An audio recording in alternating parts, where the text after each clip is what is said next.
Hey internet friends, as we continue to chronicle the strange happenings of 2020 on this channel. Between riots and coughs, a rather curious case has emerged, and no, we're not talking about the fake alien invasion, which is certainly scheduled for later this year. Rather, I'm talking about the latest update on Ghislaine Maxwell, who was arrested by the FBI within the last week.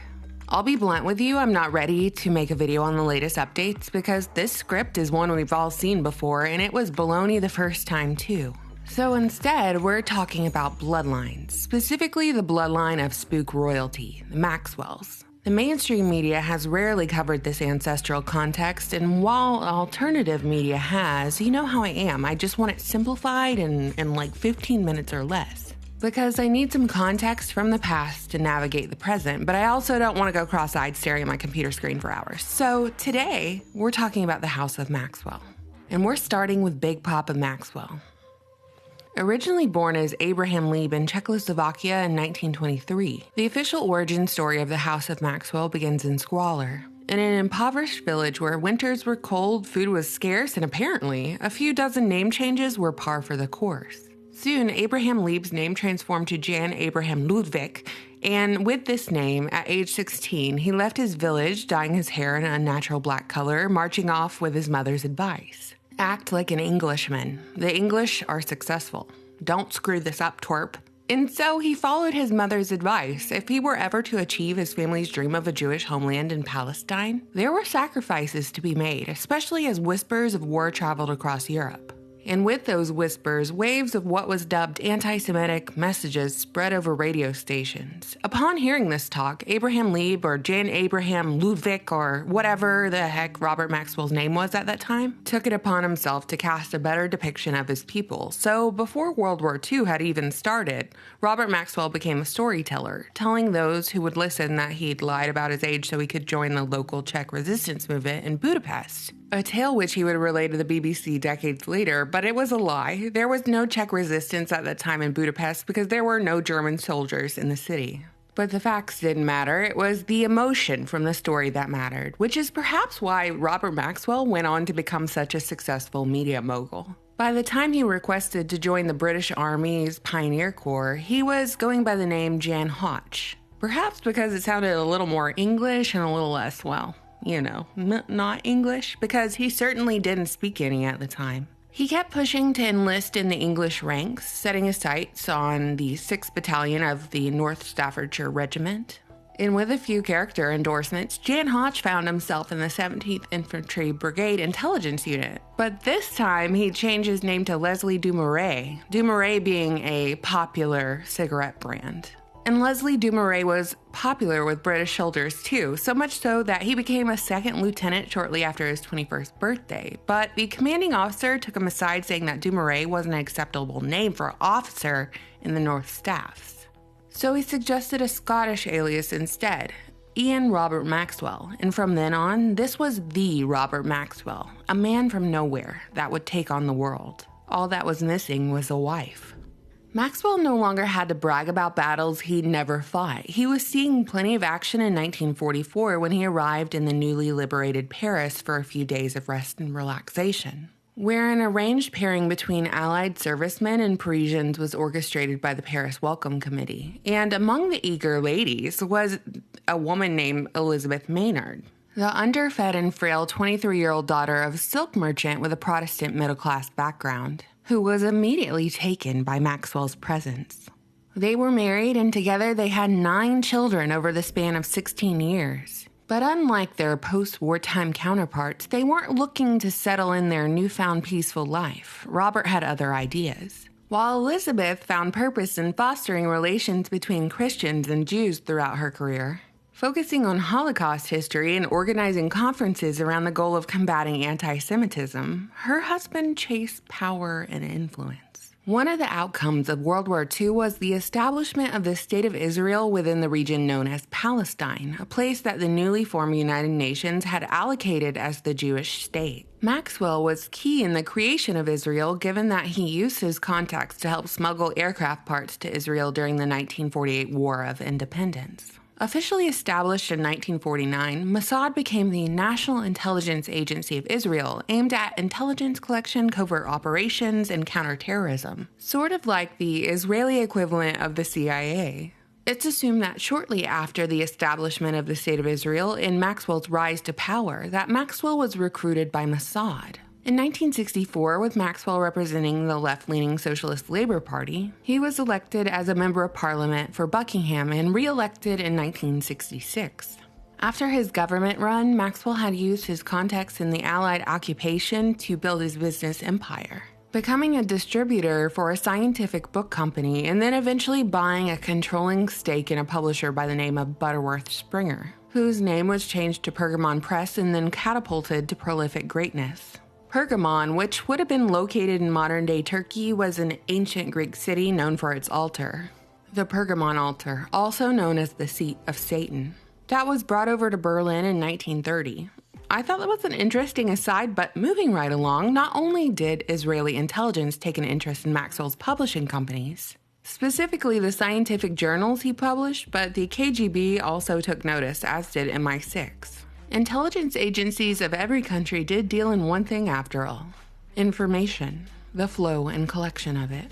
As electronic communications became more refined over the decades, a software called Promise Software was developed for the specific purpose of monitoring and managing federal government databases and was bankrolled by the U.S. Department of Justice. It was licensed under the condition that the U.S. did not modify or distribute the software. Well, that promise didn't last long because, as the story goes, it was realized that the program had more capabilities than the original intended use, which was to monitor court cases. But someone figured out if they sold the software to banks, the program could actually electronically spy on folks in real time, specifically monitoring the flow of money.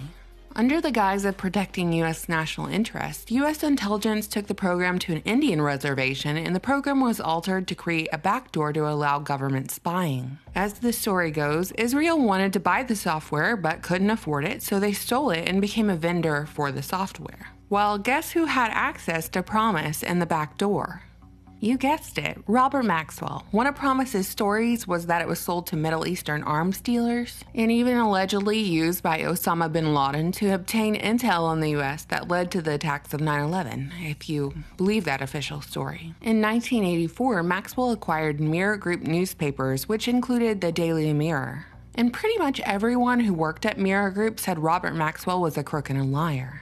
To say that this guy was a media mogul at this point would be an understatement. He had his hands in everything. MTV, New York Daily News, Macmillan Publishers, Nimbus Records, European newspapers, tabloids, and even a home computer company. So when I look at this guy, I see someone who is firstly privy to the latest information and he collects it, and two, he's a guy who is uniquely able to control the flow of information to the public. Whether that be through educational texts, gossip columns, or even biographies about world leaders. It's a perfect job for an operative, a perfect job for a spy. All that's missing are sharks with laser beams. In 1991, Maxwell died a mysterious death off the Canary Islands, where his naked body was found floating off his yacht, named the Lady Glenn after his daughter. There is much debate over the cause of his death, whether it was the result of a heart attack, suicide, or hit job. Either way, he had a lavish funeral in Israel, and the Israeli Prime Minister eulogized him, saying that Maxwell had done more for Israel than can today be said. It's debated whether Maxwell was Mossad or Israeli military intelligence, and where his actual loyalty rested, as the billionaire publisher was rumored to have spoken 8 languages fluently and was an asset for MI6, KGB, and Mossad. It appears his main loyalty was to Israel, but when you behave the way Maxwell did, I wonder if your only loyalty is really to yourself. It later came out that Maxwell was responsible for stealing £460 million from the Mirror Group pension fund, amounting to about $1.1 billion to finance his operations and his lifestyle. Alright, and that, my friends, was my super fast summary of Robert Maxwell, Israel's Super Spy by Gordon Thomas and Martin Dillon. But all this spy business didn't end there. In fact, it stayed in the family. It's theorized that Glenn was heavily affected by her father's death and demise of his reputation. Her status and fortune had taken a hit, And thus, Epstein provided her re-entry to the society to which she was accustomed, even though the key to that society was blackmail.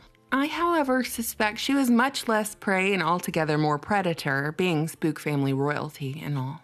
Ghislaine's twin sisters, Christine and Isabel, were apparently internet pioneers who founded Magellan Web Search Service. Magellan was one of the very first search engines that was live on the internet from 1995 to 2001. Imagine the data collection potential of manning a search engine. Find out an important person's IP address and keep a log of their inquiries, or perhaps even their darkest desires. Excellent blackmail potential, but I digress. The search engine was very popular amongst users. It really had the momentum to become Google, but the company sold out, only for Ghislaine's sisters to chase a spooky new endeavor. Christine founded Kiliad, which is a data analytics company who managed to obtain big-time government contracts, ranging from the FBI, CIA, and the software was likely even preloaded onto HP servers going back to the early 2000s. The firm's software was behind the data search technology used by the FBI's counterterrorism data warehouse. And the company's advisory board includes Alan Wade, former CIO of the CIA. So at this juncture, since we've seen it before and history repeats, we ask, does Kiliad have a backdoor much like Promise software that Papa Maxwell used and it was sold to foreign governments? Christine is not an American, and a quick Google search and understanding of her family background would lead you to believe that her loyalty lies with Israel. So how and why did Kiliad get contracts with the United States government to surveil individuals under the guise of counterterrorism? The line of questioning becomes even more damning when we factor in Our Lady of the Hour, Ghislaine Maxwell, and the accusations of running a sexual blackmail operation with the abuse of underage victims, then turning around to weaponize that abuse to blackmail individuals for, presumably, political gain, as she's been accused numerous times of being a Mossad operative. Seriously, the continuous thread here is Mossad, so what do you Mossad people want? Can you just come out with your list of demands already and get it over with? What are normal people supposed to do with the idea that some of the most powerful people in the world, the people who run their governments, their media, whatever, people with access to the nuclear codes, are controlled by sexual blackmail with minors? And am I really supposed to buy this whole story about Ghislaine Maxwell being arrested by the FBI with no footage of the arrest, no mugshot, no nothing? It took a long time to arrest her. Did this time afford her enough space to delete or move or whatever blackmail or evidence she had on others? Now we have reports that she's on suicide watch in a New York jail rife with COVID. So how's this exit strategy gonna go? The way of Epstein? By suicide or by plague? And is any of it real? How convenient is it that the Maxwell sisters are pioneers of the modern internet, completely intertwined with U.S. intelligence agencies? I would define myself as a slightly optimistic realist, so as much as I want to ride the hype wave that justice is around the corner, I feel like we're getting a bit hoodwinked here. A family of foreign spies who've influenced United States policy, intelligence agencies, news media, and even the internet? Well, they seem like a tricky bunch.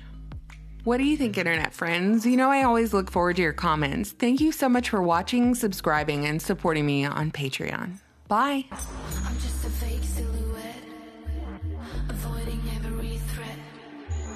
I wanna stay like a silhouette, but I can't do that, no I can't do that.